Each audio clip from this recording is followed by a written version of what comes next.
Alright, good morning folks. 5:05 in the morning and 41.2 degrees on August 7th, day 127.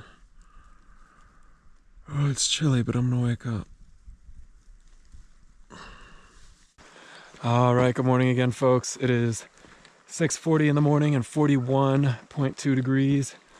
Check out the cool hills lighting up behind me, and I don't know if you'll be able to see, but way back in the distance there, that mountain range, that's what I came down yesterday. You might just be able to see the silhouette of those mountains. Pretty impressive looking. So it's a pretty cool little area, this little basin right there, where the town is. The towns of, I guess, Ennis and McAllister by Lake Ennis, or Ennis Lake, I'm not sure. Anyways, just leaving a camp for the night, as it were, that man's yard.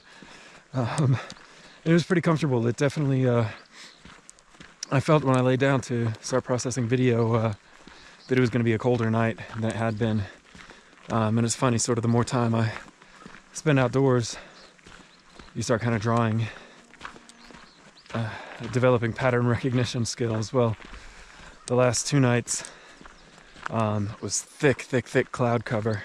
I mean, really, the past 2 days and nights really felt a lot like the Appalachian Trail, weather-wise. Just wet, you know.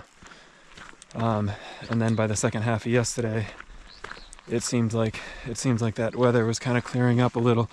So so those clouds were kind of pulling away, and in some of those shots from the second half of the day yesterday, you might see actually some blue in the sky, which was pretty exciting. Well, so I knew with the thinner cloud cover that we'd get a little lower temperatures. And that's carried through into this morning.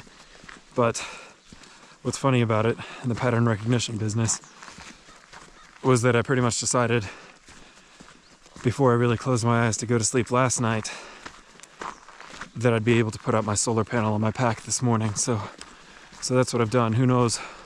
I mean, maybe the weather will change. Maybe it'll get cloudy and rainy.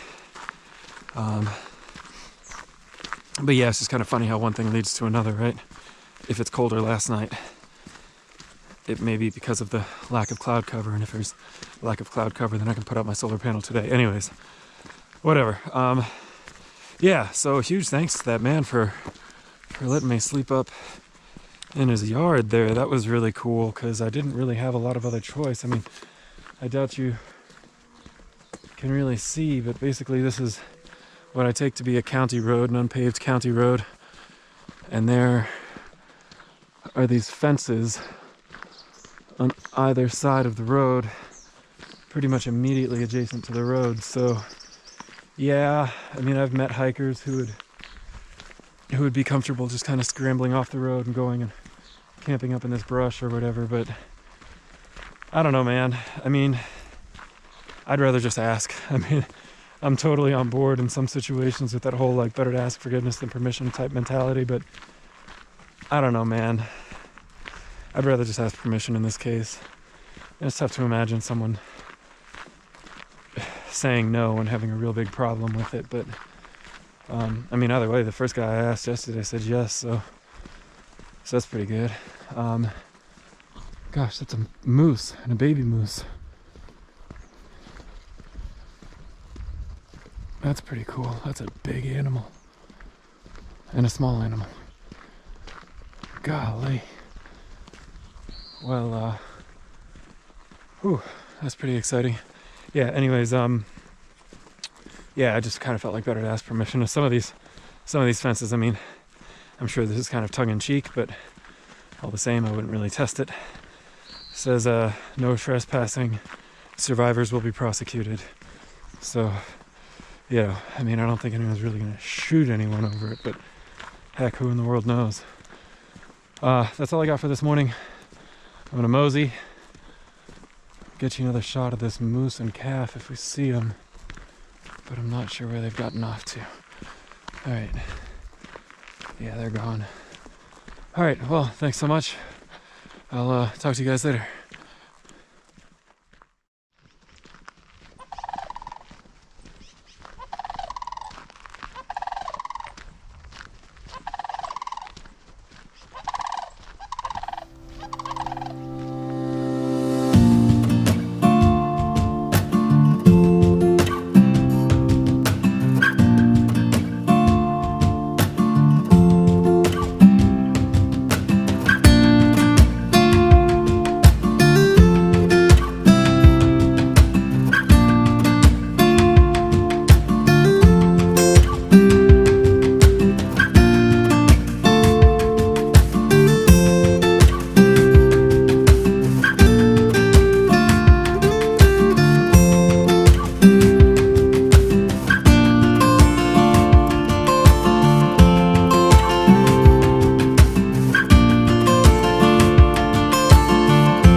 9:22 p.m., 75.2 degrees, and I am here at an unnamed pass.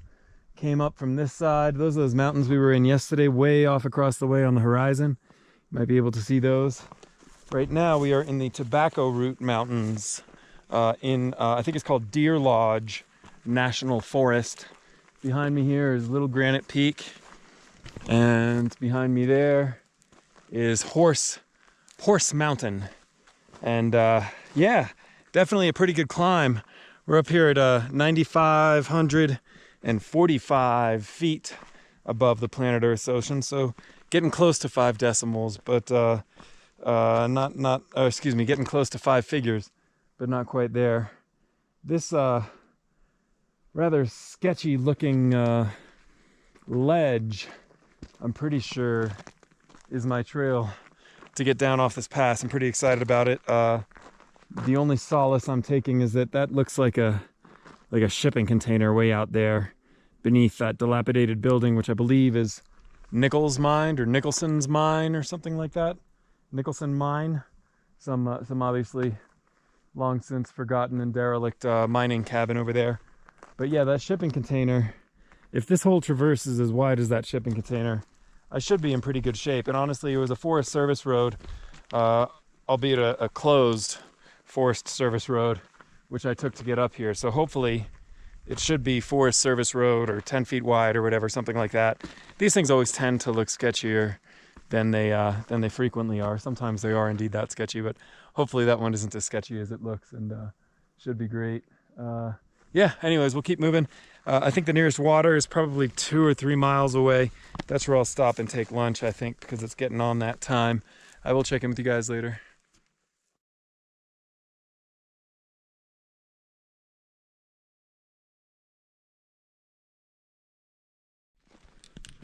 Well, that's the Nicholson mine and the shipping container behind me, but it looks like that's actually the end of this road, and that I missed the turnoff for the trail. Luckily, it was one of these motorbike guys, one of these dirt bike guys in a helmet and everything has been cruising around. They just cruise around this forest big time. But I saw him down on what I have to assume is the proper trail, so now I'm doubling back a little ways to try and put myself back on track. So looks like the Nicholson mine and shipping container are going to be perfectly fine left to their own devices today.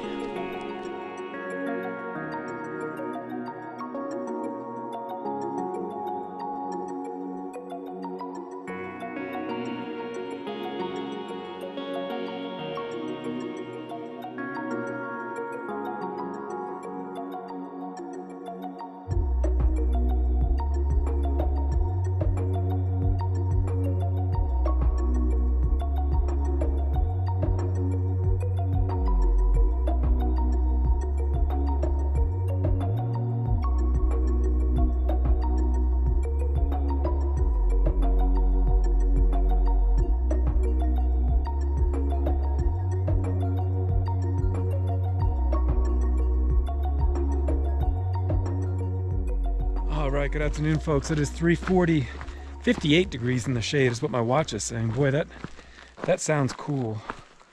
58.6. I don't know if it's really that cool, but it's pleasant. Just finished up lunch. Usual double packet of ramen, but switched it up a little and had a salmon packet instead of a tuna packet. I didn't realize, man, those salmon packets are 21 grams of protein. That's not bad. I think that's even more than the tuna packet. Fewer calories, so fewer calories per ounce in the salmon, but whatever. Yeah, so today's been a pretty good day so far, moving pretty good.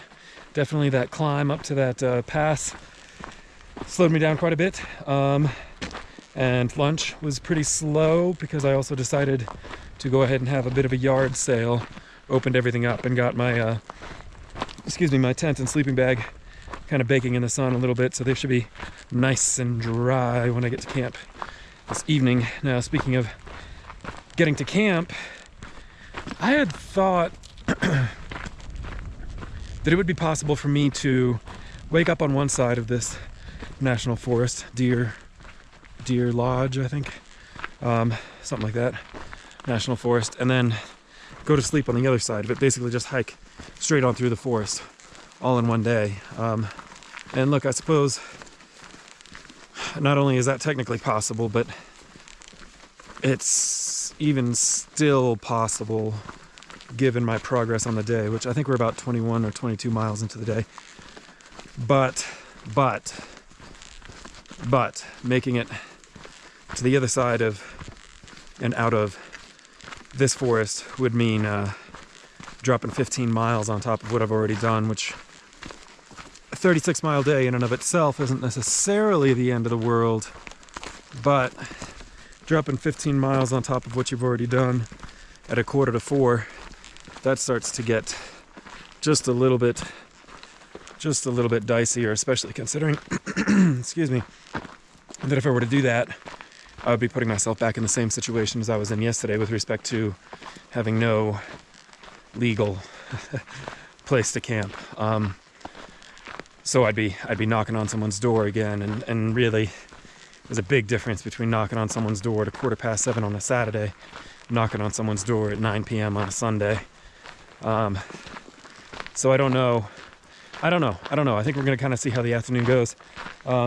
It is going to be theoretically this kind of road at worst for another 2 or 3 miles or something, and then back onto an even more developed forest service road for 8 miles or something like that. I don't know. I don't think I'm going to make it out of this park tonight.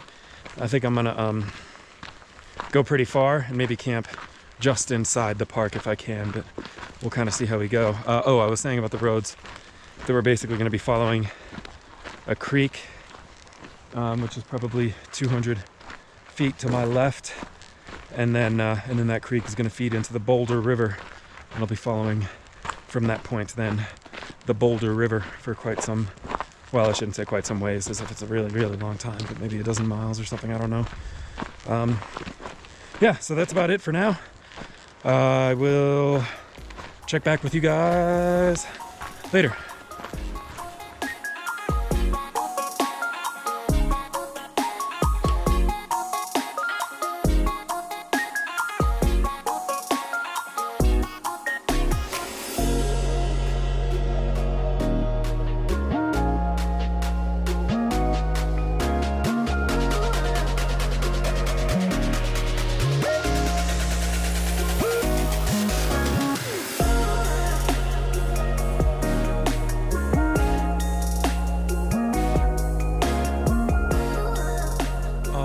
Good evening, folks. It is 5 till 8 in the evening and 69.6 degrees. I've made it to home for the night. There is a lake right here behind me over my right shoulder, probably the left of your frame, and my tent right over here.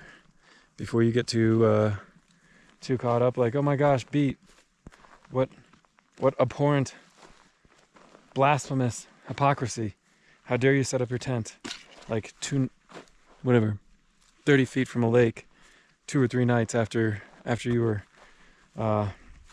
bemoaning some other fellow who set up his tent directly on a lake. Well, the situation, okay, you're not wrong, but in my defense, the situations are a little different. The lake that the guy was set up next to was totally encircled in cliffs, and he pretty much set up on the only flat spot that an animal would have been able to access the water. Whereas in my case, there she is, drinking her evening cup of water. Yeah, well, I don't usually like to camp where there's going to be cows everywhere, but, oh, there goes another one. Sometimes it just can't be helped. So it's probably going to be an earplugs night. The silver lining of cows everywhere is that I'd like to think that they're kind of lower hanging fruit than human in as far as grizzly dietary preferences. So with that said, I'm going to go ahead and sleep with my food tonight. Just use it as a pillow because I don't think there are going to be any bears around when there's cows. I'm just kidding. Totally not going to sleep with my food. 100% not sleeping with my food. Just wanted to try and trick you. Food's already pitched up. Holes already dug for the morning. All that's already taken care of as per usual. But yeah, today was a pretty good day. I mean, definitely, again, that climb was something. And then I was kind of grumpy about this late day climb, but you know, I really wanted to clock again over 30, and I did that. So that's good. I'm pretty proud of that. That'd be now making up for that first day of this jump. That means I'm averaging over 30 miles for these last 3 days, which is pretty good. And tomorrow, hopefully, I can clock another 30, but who in the world knows? We'll kind of see how it goes. And really, I think tonight I'm going to look at my maps and see if I can't kind of spitball how far I think I am. I'd use the word exactly, but nothing's ever exact. How far I think I am from Butte when I wake up tomorrow morning, and then kind of plan accordingly. You know, what I don't want to do is get to Butte at like 6 p.m. and have it be a total wash of a day where I still have to like resupply and all that. But I also don't want to necessarily get to Butte at like 7 in the morning or 8 in the morning before anyone's going to be able to take me or want to take me or whatever. Yeah. Well, those are my neighbors for the night anyways. I'm going to go ahead and jump in the bunk. Thanks so much for watching, guys. Yeah, this is a pretty little park. I'll say this what is it, Beaver? It's like Beaverhead and Deer Lodge National Forest. Really kind of definitely getting the feeling like it's really made for these motocross and Polaris driving sorts. You know the sort. I mean, they're all over the West. I didn't see any of them on the AT. I guess those vehicles aren't allowed on the AT, but yeah, all those sort of ATVs and motocross guys pretty much had the whole park taken over. But that's cool. They were all friendly. One guy had a big old sidearm on his hip. Ugh, just not used to it. Like riding motocross up a freaking mountain with a big caliber pistol on his hip. Whatever. That's fine. Hopefully he's safe. All right. Well, I guess these ladies are telling me to go to bed. I'll talk to you guys tomorrow.